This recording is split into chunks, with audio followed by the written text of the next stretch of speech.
Oi, gente, tudo bom? E aí, galera? Nossa segunda aula, vocês lembram, sou a professora Flávia. Vou trabalhar com vocês a aula 2 hoje. E na aula 2, a gente vai dar seguimento ao trabalho que já havia sido desenvolvido na 1. A nossa escolha pelo gênero resumo é extremamente importante. E hoje a gente vai começar falando um pouquinho mais dessa modalidade, dessas características, lembrando os elementos fundamentais. Por exemplo, quando a gente vai trabalhar a ideia do resumo, um dos gêneros mais próximos a ele é a resposta interpretativa. Por isso, ela já vai aparecer diretamente para a gente como sendo uma questão relacionada e sequenciada a essa modalidade. Na Federal do Paraná, aqui nós temos um ponto extremamente importante. Olha só, é uma das questões mais tradicionais. Dá uma olhada nesse texto, Para que Filosofia, da Marilena Chauí, e você vai ver, na Federal eles usam textos mais longos, mas nós sabemos, esses textos longos, eles pedem a você que identifiquem uma tese, que tenha um argumento primário, certo? Então, quer dizer, quase sempre quando alguém escreve um texto, ele tem algo a nos contar. Esse algo que ele tem a nos contar vai depender muito da intencionalidade do autor do texto. Pode vir por meio de um editorial, pode vir por meio de um artigo de opinião, pode vir a partir de uma série de textos de caráter científicos próximos a uma dissertação expositiva. Nós temos que, na leitura, já identificar qual é a modalidade que está posta em questão. Se fizermos isso, fica mais fácil para a gente encontrar isso daqui. Eu só vou encontrar com clareza a tese se eu faço uma boa leitura. E há textos em que a argumentação ela vai estar muito fundamentada em exemplos. E eu tenho que perceber se esses exemplos realmente são argumentos importantes ou não. Se forem primários, sim. Já uma exemplificação a título de ilustração ou de desdobramento, nem sempre vai me interessar. Então, eu tenho que começar a ser um leitor mais maduro, um leitor mais atento. E lembrar que vai ter nesta prova este ano, lá na Federal, na prova em que você vai fazer e vai ser aprovado, aí, você vai encontrar um resumo. Então, a gente tem que treinar essa habilidade ao longo do ano, tá? Não só nessas aulas, mas vocês vão ver que eu vou pôr sempre nos nossos materiais. Outra coisa importante, quando a gente for pensar num resumo, lembra que eu falei na aula passada, não posso incluir ideia. Inclusão de ideia atrapalha. Por quê? Porque dá o subjetivismo que eles não querem. Eles querem uma leitura objetiva, atenta, focada, direcionada. E aí, eu tenho que ter muito cuidado para que a Flávia não apareça no texto, para que você não apareça no texto. O que vale é o que o autor falou, o que ele quis evidenciar. Nós vamos lembrar que faremos isso em uma linguagem formal, certo? Mas sempre fazendo referência ao texto original. Lembra que eu tenho que indicar que é um resumo, para não parecer que eu estou dissertando ou fazendo alguma outra modalidade. A fuga do gênero também imprime um certo problema, também causa efetivamente uma certa dificuldade, até mesmo a eliminação do texto por uma banca examinadora. Então, toma muito cuidado, manter muito foco. Daí, dá uma olhada aqui, ó, no texto, e hoje esse efetivamente vai ser o nosso texto de trabalho, fala assim, no texto de Marilena Chauí, Para que Filosofia, a autora destaca que, normalmente nós fazemos no resumo, aquela contextualização introdutória. Eu dou a entender, eu explico o texto para as pessoas. Então, eu mostro, por exemplo, que eu não estou dissertando, eu não estou falando assim, olha, a filosofia é uma disciplina extremamente importante porque ele faz os levantamentos. Se eu começo assim, dá a sensação de que eu peguei o assunto e comecei a dissertar livremente sobre o assunto, ou seja, eu estou indo para o outro lado, que não é o lado que a gente precisa. Então, dá uma olhada e veja comigo o seguinte, quando a gente for trabalhar, veja o texto que vocês têm. Na folha de vocês, esse é o texto 2, o primeiro é do Marcelo Gleiser, esse é o segundo textinho. Nesse segundo textinho, você vai perceber que esta escritora já apareceu, inclusive, algumas vezes na Federal do Paraná. Ela tem um estilo de linguagem que tenta ser simples e trabalha muito com a materialização, muito com o elemento concreto. Eu tenho que observar que, num resumo, eu não me apego tanto às figuras, eu me apego mais às ideias, que são temáticas. Então, nesse caso, eu tenho que fazer uma leitura atenta e observar a ideia principal que o texto veicula. Por exemplo, vamos ler o texto juntos, olha só. Para que filosofia? É uma pergunta interessante. Não vemos nem ouvimos ninguém perguntar, por exemplo, para que matemática ou física, para que geografia ou geologia, para que história ou sociologia, para que biologia ou psicologia, para que astronomia ou química, para que pintura, literatura, música ou dança. Mas todo mundo acha muito natural perguntar para que filosofia. Em geral, essa pergunta costuma receber uma resposta irônica, conhecida por estudantes de filosofia. A filosofia é uma ciência com a qual e sem a qual o mundo permanece tal e qual. Ou seja, a filosofia não serve para nada. Por isso, se costuma chamar de filósofo, alguém sempre distraído, com a cabeça no mundo, da lua, pensando ou dizendo coisas que ninguém entende e que são perfeitamente inúteis. Essa pergunta para que filosofia tem a sua razão de ser. Em nossa cultura e em nossa sociedade, costumamos considerar que alguma coisa só tem direito de existir se tiver alguma finalidade prática, muito visível e de utilidade imediata. Por isso, ninguém pergunta para que as ciências, pois todo mundo imagina ver a utilidade das ciências nos produtos da técnica, isto é, na aplicação científica à realidade. Todo mundo também imagina ver a utilidade das artes, tanto por causa da compra e venda das obras de arte, quanto porque nossa cultura vê os artistas como gênios que merecem ser valorizados para o elogio da humanidade. Ninguém, todavia, consegue ver para que serviria a filosofia, donde dizia-se não serve para coisa alguma. Parece, porém, que o senso comum não enxerga algo que os cientistas sabem muito bem. As ciências pretendem ser conhecimentos verdadeiros, obtidos graças a procedimentos rigorosos de pensamento. Pretendem agir sobre a realidade através de instrumentos e objetos técnicos. Pretendem fazer progressos nos conhecimentos, corrigindo-os, aumentando-os. Ai, Jesus, passa. Vamos lá. Ora, todas essas pretensões das ciências pressupõem que elas acreditam na existência da verdade, de procedimentos corretos para bem usar o pensamento, na tecnologia como aplicação prática de teorias, na racionalidade dos conhecimentos, porque podem ser corrigidos e aperfeiçoados.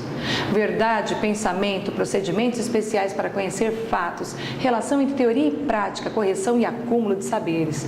Tudo isso não é ciência, são questões filosóficas. O cientista parte dessas questões já respondidas, mas é a filosofia que as formula e busca respostas para elas. Assim, o trabalho da ciência pressupõe como condição o trabalho da filosofia, mesmo que o cientista não seja um filósofo. Marilena Chaui, Convite à Filosofia, São Paulo, Ática, 1994. Para um pouquinho. Gente, primeira coisa, a gente acabou de ler um texto em que o próprio título já era uma provocação temática, já nos levava à reflexão. Nós sabemos que para começar um bom resumo, a gente começa fazendo aquilo que é chamado de contextualização. Semana passada eu encerrei a aula chamando a atenção de vocês para isso. O que é uma boa contextualização? Como essa contextualização deve acontecer? Bem, num primeiro instante, normalmente eu manifesto o quê? Elementos que eu posso perceber com naturalidade. Então, olha só, eu posso perceber o nome da autora, eu posso perceber, o nome da obra, dá para notar se é trecho de livro ou se é um artigo de revista. Normalmente o meu olhar é sempre muito atento acerca dos elementos esofóricos que aparecem ali. Eles não estão talvez no corpo do texto, mas me dão pistas. Eu vou fazer uma contextualização, eu vou dizer quem é o autor. Lembra? O que mais que eu preciso falar além do autor? Eu preciso manifestar a fonte, eu preciso manifestar o tema. Então, eu vou dar alguns elementos. Agora, colocar a página, nome de editora, isso não. Isso seria exagerado para um texto que é tão curto. Facilitando o nosso universo, hoje, eu separei para vocês um texto que a própria banca considerou como sendo significativo. Então, dá uma olhada aqui, ó. Nesse texto, esse é um resumo bem estruturado, segundo a banca. Ele foi considerado como sendo um resumo bom.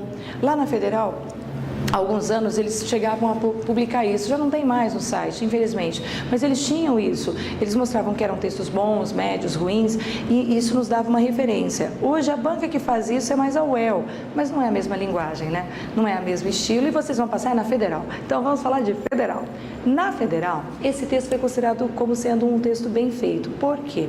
Porque ele explora os elementos mais interessantes. Dá uma lida, tem aí na sua folha, logo depois do texto, acompanha comigo.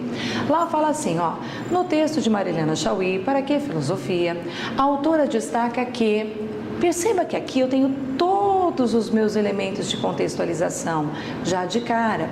Perceba que esse aluno se preocupou em transmitir o conhecimento e aí ele vai me explicar qual é o tema. Destaca aqui, embora não se vejam pessoas indagando qual a utilidade da maioria das ciências ou das artes, o mesmo não ocorre com a filosofia. Questiona-se com frequência, para que filosofia? E a resposta geralmente é que se trata de uma disciplina sem utilidade, pois para alguns ela não se aplica à vida prática. Ocorre que o senso comum reconhece apenas as ciências como conhecimentos capazes de agir sobre a realidade, as técnicas.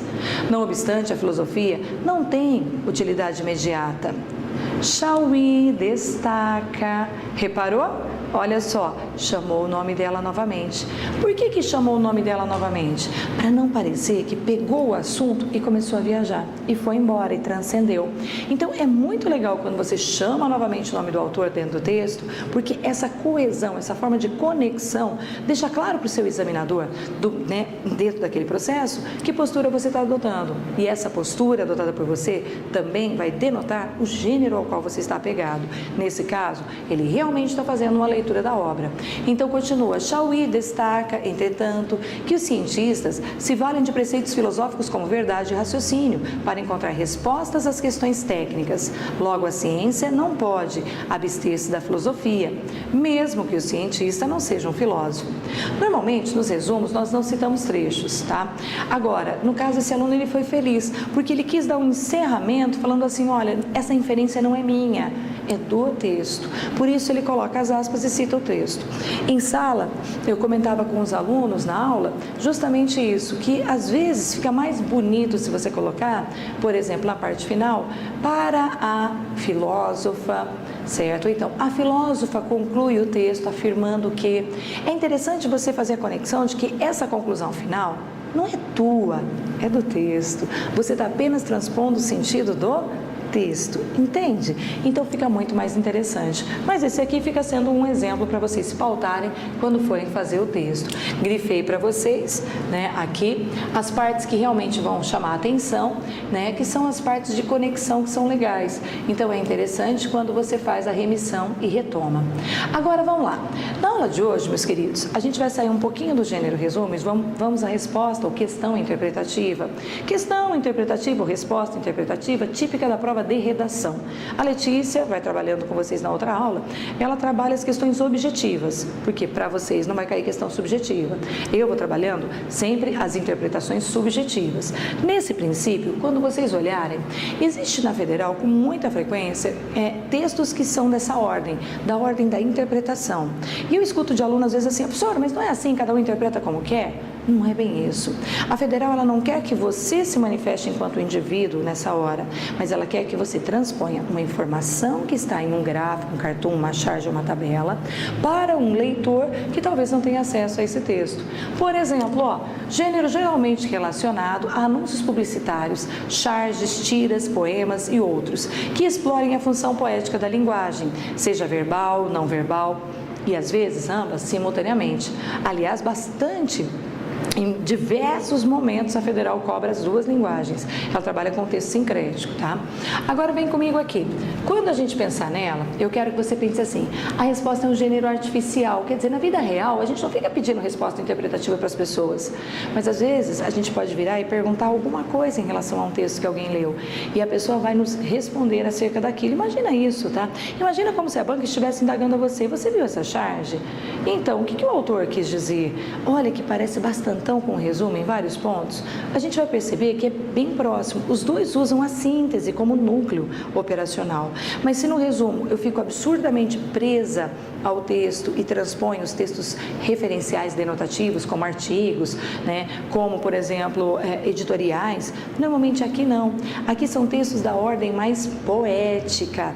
Então, nós vamos perceber que a nossa capacidade de leitura e compreensão ela é testada a partir do momento em que eu tenho que fazer o quê? Eu tenho que reproduzir o conteúdo do texto, entendê-lo, resumindo, parafraseando ou associando o contexto dado pelo enunciado e o conhecimento de mundo que eu trago. Então, eu vou integrar as duas coisas. É diferente do resumo nesse princípio. Se no resumo eu só falo do texto, aqui eu começo a unir as duas coisas. Mas, ainda assim, todos os meus pensamentos estão focados nessa relação, na relação com o texto que me foi ofertado. A partir daí, acho que era interessante observar isso.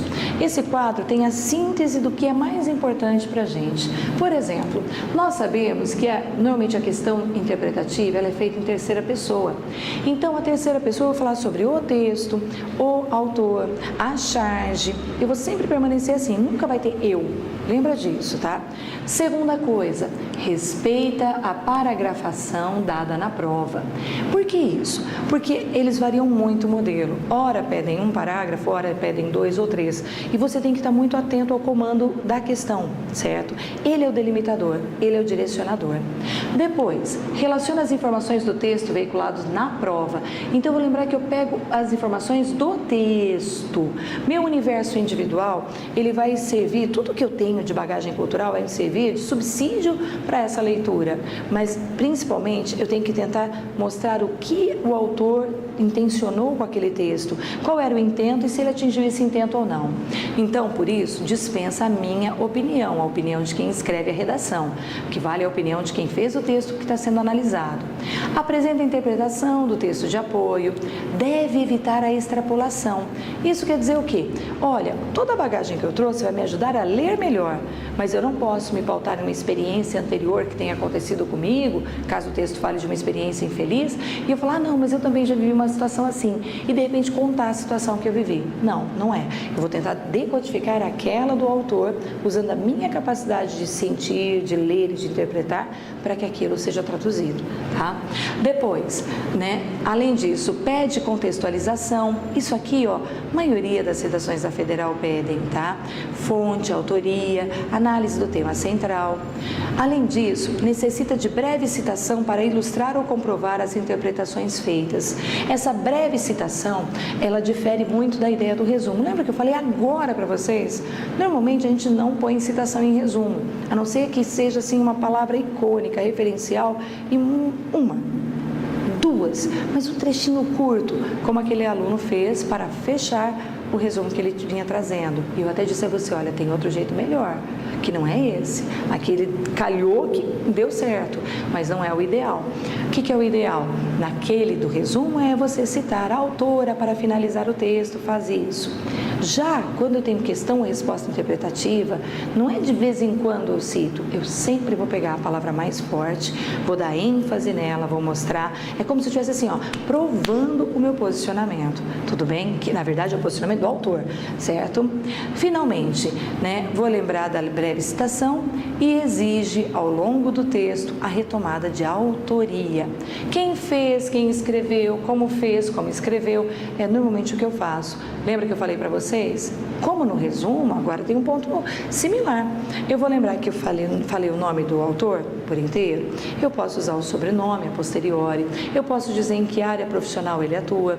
Ele é um filósofo, ele é um letrado, ele é um escritor, ele é o quê? Um cartunista, um chargista. Eu posso fazer essa menção e assim eu estou resgatando o texto, amarrando o texto, dando melhor coesão a esse texto, ok?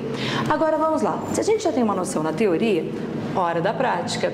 Vem comigo? No material de vocês, eu deixei isso daqui, que é a Proposta Federal do Paraná 2007, e ao elencar isso, olha só, é uma charge. Nós vamos ter que fazer a leitura, e ele fala, em um texto que tenha de 6 a 8 linhas. Dá uma olhada aí no teu material e vai grifando, grifa aí comigo agora. Texto de 6 a 8 linhas é muito curto. Eu não tenho como encher linguiça, eu tenho que ser muito direto. Primeiro, eu tenho que ter uma microestrutura bem feita, saber dividir introdução, desenvolvimento, conclusão. Tá, isso seria uma dissertação tradicional, vários parágrafos. O que é a microestrutura? Às vezes, em um parágrafo, eu uso períodos, que são unidades menores, para que essas unidades menores fiquem bem relacionadas. Esses períodos, que são essas unidades menores, eles vão ajudar a organizar o pensamento do texto, de tal sorte que o leitor consiga me acompanhar com facilidade. Esse leitor, que é o meu corretor da banca, ele quer um texto que tenha clareza, que tenha objetividade. Por isso, eu organizo 6 linhas, pelo menos 2, 3 períodos eu preciso fazer para que o texto fique adequado. Aí, eu vou observar, ele pede de 6 a 8, que apresente a sua interpretação da charge, explicitando os elementos verbais e não verbais. Observa que ele falou explicitando. Então, eu tenho, de alguma forma, mostrar isso para ele, tá? E mostrar como eles fundamentam a relação que eu estabeleci. Então, como eles servem para me ajudar. Nesse caso, você vê os meninos armados, sentados ali, você vê a eterna dúvida dos adolescentes. Queridos, eterna dúvida de adolescente diz respeito ao futuro, diz respeito à expectativa do viver. Nossa, o que será que eu vou fazer? Direito ou medicina? Olha o que ele coloca aqui. Existe aqui uma ironia, existe aqui uma oposição. Porque você vê, na eterna dúvida dos adolescentes, esses menores, que muito provavelmente sejam aviõezinhos no tráfico de drogas, um outro, né? Eu não posso por isso no texto, que já é uma inferência pessoal, estou conversando só com você, mas você vê que, né, são bandidos. E aí você fica se perguntando o que vai ser quando crescer? Se liga, mano, não raciocina sobre hipóteses. Então, a eterna dúvida dos adolescentes é uma ironia, certo? Uma vez que esses adolescentes não acreditam na possibilidade de viverem, certo? Não acreditam no futuro. Então, quando você vê isso, você vai ter que traduzir isso. Dá uma olhada aqui. Olha só, separei para vocês duas respostas, tem no material de vocês, é só continuar me acompanhando. A charge de Angeli propõe uma crítica social a apresentar jovens empunhando armas. O que ele fez até aqui? Veja, até aqui ele já me passou uma noção. Ele já está começando a me contextualizar. Nessa hora, eu digo a você, olha, ele fez isso. Primeiro, ele vai trazer para contextualização. A charge de Angeli está contextualizando a autoria. Logo, e gênero, né? Porque ele falou que é charge. Logo depois ele fala propõe é um verbo de locução. Aí ele vem, né? Jovens empunhando armas em um ambiente de condições precárias, quando na verdade deveriam se ocupar com atividades que poderiam refletir positivamente seu futuro. Nesse trecho, o que está acontecendo? Ele está descrevendo para mim o elemento visual, tudo bem? Que a banca pediu. Se ela não pedisse, eu talvez não fizesse essa etapa. Preste atenção. Aí vai. A situação retratada, isso aqui está dando conectividade com a outra parte vermelha. Então, repare que nós estamos mantendo as partes atadas. Aí ele vai. A situação retratada, portanto, não sugere a existência de uma boa perspectiva de futuro para eles, uma vez que a sua realidade aponta como hipótese. Ah lá a palavra comprobatória. Hipótese, entre aspas, porque é uma citação direta do texto. Então, repare, de certa forma remota, aquilo que seria considerado uma certeza para os jovens em outras condições. Se você prestar atenção nesse texto, você vai ver, ele pôs tudo o que precisava, tudo o que era fundamental, tudo o que chamava a atenção. Texto muito simples, uma linguagem não muito elaborada. Já esse outro texto, também feito para federal, também conhecido, você vê assim, ó. Angeli, por meio da sua charge, retrata jovens em um ambiente hostil empunhando armas. De acordo com a fala, não raciocino sobre hipóteses. Reparem que a palavra hipótese também apareceu aqui, porque essa era considerada como sendo uma palavra icônica. Ela era uma referência, uma necessidade. Aí ele vai. Ao referir-se sobre planos futuros, um deles demonstra quase completa ausência de perspectiva de tornar-se adulto e atuar em uma profissão. A partir do contexto apresentado, olha que ele vai dizer pra gente, o contexto da fala, do título, constrói-se a crítica do cartunista. Reparou nisso ou não? Ele não está falando que a crítica é dele, ele está falando que a crítica é do cartunista. Isso é importante, porque ele está mostrando para mim o que o cartunista estava dizendo. Lembra disso, ele não pode fingir que é uma dissertação pessoal. Aí ele vai lá. A dúvida implícita no diálogo é de que o jovem questionado não sabe sequer se chegará à fase adulta. Agora sim, agora a gente percebe, esse texto é um pouquinho mais elaborado que o anterior, não é não? Se você considerar que os dois foram dados pela banca como acima da média, você percebe que as outras pessoas não chegaram nem até aqui. Esses dois textos são textos aprováveis, cumprem com o que pedem e, detalhe, em comum eles têm alguns elementos. Quais são os elementos que eles apresentaram em comum? Nomenclatura própria do texto, isso é o gênero. Ele diz se é uma charge, se é uma fala, um diálogo, um título. Repare que é o campo semântico do texto. Depois, elementos da imagem. Ele vai descrever pra gente. Eu tenho um jovem, eu tenho dois jovens, no caso, jovens em um ambiente hostil, empunhando armas. Se fosse uma outra tira, um outro texto, eu ia olhar para o texto e falar, peraí, mas o texto é do quê? Da Mafalda? Então eu vou dizer da personagem Mafalda e vou chamar para ela. E aí eu vou sempre olhando, porque é o elemento daquele texto, é singular. De proposta para proposta, ele vai ser modificado. Fique esperto. Depois, elementos da fala do personagem, não raciocínio sobre hipóteses. Lembra que eu falei, eu chamei isso aqui de comprobatório? Então, olha só, a palavra hipótese era muito forte. Interpretação da relação entre o que é apresentado pela imagem e o que é expresso na fala da personagem. Eu tenho que casar as duas coisas. O jovem é questionado e não sabe sequer se chegará à fase adulta. Aliás, essa aqui era a chave de questão, porque esse aqui era o ponto mais importante que efetivamente eu deveria evidenciar, porque daí eu mostro para ele que eu entendi a ironia daquele título e consegui raciocinar acerca do texto. E, finalmente, demonstração de que foi compreendida a intenção do texto. A intenção dele? Estabelecer uma crítica social. Essa crítica social feita pelo Angeli foi clara, foi intensa, foi incisiva e você conseguiu ler e interpretar.